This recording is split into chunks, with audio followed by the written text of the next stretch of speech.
अस्सलाम वालेकुम dear students, कैसे हैं आप? ठीक ठाक? बेटे, घर में रहना है आपने और सेफ रहना है। ये छुट्टियां नहीं हैं आपको बेटे, ये आपकी हिफाजत है। आप अपने घर में रहिए और महफूज रहिए। घर में रह के आप अपने जो तिब्बी अमला है, डॉक्टर्स हैं, उनकी हेल्प कर सकते हैं। तो काइंडली इसको पिकनिक पार्टियाँ नहीं मनानी और कोई बेटे गैदरिंग नहीं करनी। Stay home, stay safe. Kindly ये ना बेटे अपने घर में रहना है, और अगर मजबूरी में बाहर भी जाना है तो चेहरे पे ना मास्क लाजमी, और किसी के साथ शेक हैंड नहीं करना, गले नहीं मिलना। आज हम बेटे लेक्चर नंबर 1 देखेंगे बायोलॉजी का। 10th का जो पहला चैप्टर है उसका नाम है बेटे गैसियस एक्सचेंजेस, गैसों का तबादला। तो बेटे सबसे पहले गैसों के तबादले की बात करते हैं कि गैसों का तबादला है क्या एक्चुअली, क्योंकि पौधे भी जानदार हैं। आपको 9th में मैंने पढ़ाया था, पौधे भी जानदार हैं, जानवर तो आपको कहते हैं ये जानदार ही हैं। तो बेटे जानदार का मतलब है हर जानदार बेटे सांस लेता है, जिस तरह बात करते हैं एनिमल्स की। बेटे एनिमल्स की बात करें, जो जानवर हैं वो सांस लेते हैं। सांस लेते हुए बेटे वो हवा को, एयर को इनहेल करते हैं, अंदर लेकर जाते हैं। अंदर ले जाना, अंदर लेकर जाना बेटे ये इनहेल कहते हैं इसे। मतलब हवा को मुंह के जरिए आप अपनी बॉडी में लेकर गए और ये हवा ट्रेवल करती हुई मुंह के जरिए विंड पाइप, जिसे बेटे ट्रैकिया कहते हैं, ट्रैकिया के जरिए ट्रेवल करती हुई बेटे ये हमारे फेफड़ों तक, लंग्स तक पहुंच जाती है। ये जो बेटे हमारे फेफड़े हैं, यहां पे गैसों का तबादला होता है। एक जर्नल बात हम कह देते हैं। जिस तरह सेल यूनिट ऑफ लाइफ है, न्यूरॉन यूनिट है नर्वस सिस्टम का, नेफ्रॉन यूनिट है किडनीज का, इसी तरह ये जो फेफड़े हैं ना बेटे, ये बने होते हैं एल्वियोलाई के। एल्वियोलाई ये वो साख्ते हैं, ये हवा की थैलियां हैं बेटे। ये हवा से भरी होती हैं और आपस में मिलकर फेफड़ा बना देती हैं। और 10th में आपसे ये 1 नंबर का एमसीक्यू जरूर पूछा जाएगा। और इस तरह नहीं पूछा जाएगा कि इंसान में गैसों का तबादला कहां होता है।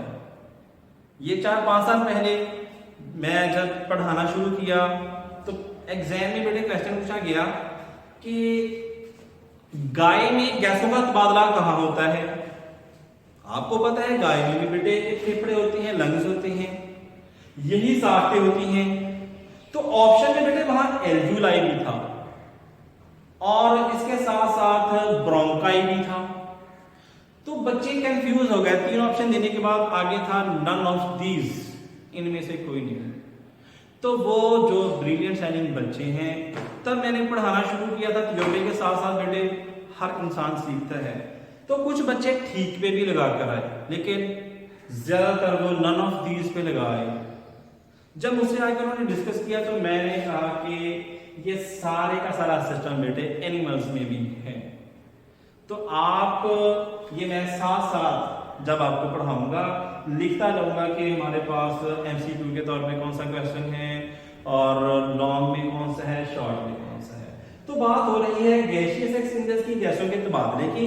तो एनिमल्स में हवा को अंदर लेकर जाते हैं और फेफड़ों में हमारे पास हम रखते हैं ऑक्सीजन। ऑक्सीजन की कितनी परसेंटेज होती है जो हम इनहेल करते हैं? तकरीबन 21%। 21% जो एयर को डेफिनेशन, एयर की डेफिनेशन क्या है? हम कहते हैं air mixture of different gases, मुख्तलिफ गैसों का जो मजमुआ है उसे एयर कहते हैं। उसमें नाइट्रोजन भी है, ऑक्सीजन भी है, कार्बन डाइऑक्साइड भी है। तो हमने गैसों के तबादले की बात करनी है तो इंसान में गैसों के तबादला एयर और ऑक्सीजन की जो हमारे पास ऑक्सीजन है, कार्बन डाइऑक्साइड है, इसकी बात करनी है। ऑक्सीजन पूरी की पूरी एयर हमारे अंदर आई फेफड़ों में, यहाँ हमें जरूरत है सिर्फ ऑक्सीजन की और इसकी मिकदार है 21%। ये फेफड़ों तक पहुंची और फेफड़ों में जो हमारे पास हमारी बॉडी में कार्बन डाइऑक्साइड बनती है वो मैं बताऊंगा किस तरह बनती है।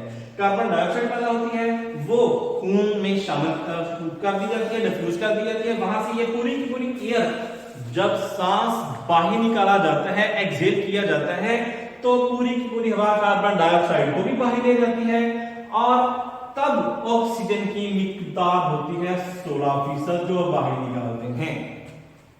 और कार्बन डाइऑक्साइड की मिकदार जो हम इनहेल करते हैं वो तकरीबन होती है 0.04%, लेकिन हमारी बॉडी में इसकी माइनर मिकदार की जरूरत होती है, तो जब हम इसे एक्सहेल करते हैं तो इसकी मिकदार हो जाती है 4%।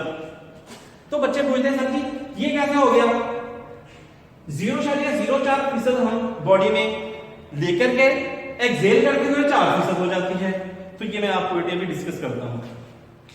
आगे बेटे 2 नंबर का शॉर्ट क्वेश्चन आपसे पूछा जाना है। 2 नंबर का short question, differentiate between cellular respiration and breathing. पक्का 2 नंबर का बेटे शॉर्ट क्वेश्चन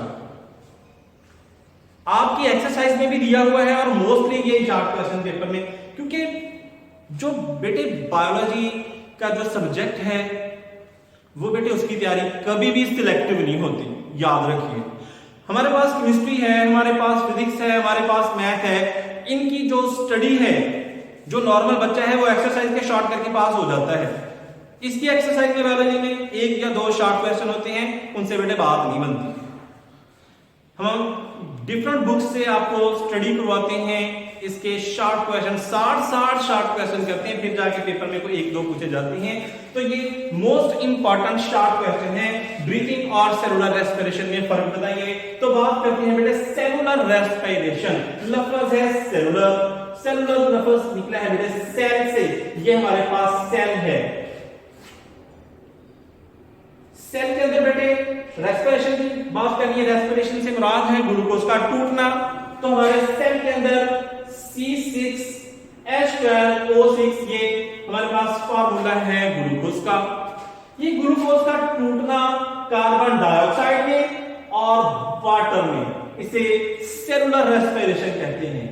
बेटे जो क्वेश्चन पैदा हुआ था कि ये 0.04% जो कार्बन डाइऑक्साइड है ये हम इनहेल करते हैं, एक्सहेल करते हैं, 4% निकाल देते हैं।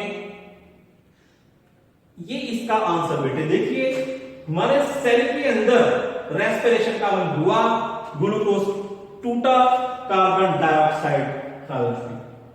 ये कार्बन डाइऑक्साइड को बेटे सेल से ब्लड में, खून में खारिज किया जाता है। खून से बेटे इसको लंग्स तक पहुंचाया जाता है।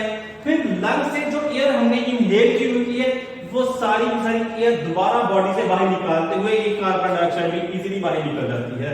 अब आपको पता चल गया होगा कि किस तरह 4% हम एयर को बाहर निकालते हैं। आगे बात करते हैं ब्रीदिंग। इंतहाई आसान बेटे, सिंपली सांस लेते हैं हम, सांस लेते हुए अपनी बॉडी में हवा को लेकर जाना, वहां फेफड़ों में ऑक्सीजन रख लेना, कार्बन डाइऑक्साइड बाहर निकाल देना। इसे सिंपली ब्रीदिंग या तनफ्फुस कहते हैं बेटे। ब्रीदिंग या तनफ्फुस क्या है? सिंपली हम एयर को अपनी बॉडी में ले जाते हैं, इनहेल करते हैं। वहां पे हमने क्या रखा? वहां हमने ऑक्सीजन रखी, बाहर क्या निकाली? Carbon dioxide. Simply carbon dioxide का जिस्म से बाहर निकालना, ऑक्सीजन का अंदर रखना, इसे ब्रीथिंग कहते हैं। आगे बात कर लेते हैं कि सेलुलर रेस्पिरेशन का जो अमल है ये मैकेनिकल है और बायोकेमिकल है, लेकिन जो ब्रीथिंग है वो सिंपली मैकेनिकल प्रोसेस है। आज हमने बेटे सिर्फ इसका इंट्रोडक्शन पढ़ना था। कल इंशाल्लाह पौधों में गैसों का तबादला इंशाल्लाह डिस्कस करेंगे। काइंडली ये नोट कर लेना है आप। शुक्रिया, थैंक यू।